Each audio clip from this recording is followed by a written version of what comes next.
खतरा ना हो, फिर मुझे कोई मौत का कोई खतरा ना हो। मौत क्या जिंदगी की भी परवाह ना हो।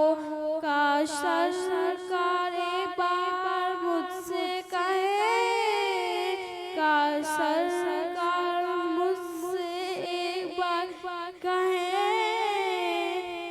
तेरा जीना मरना मदीने में है, मेरी उल्फत मदीने से यूं ही नहीं, मेरे आका का रोज़ा मदीने में है।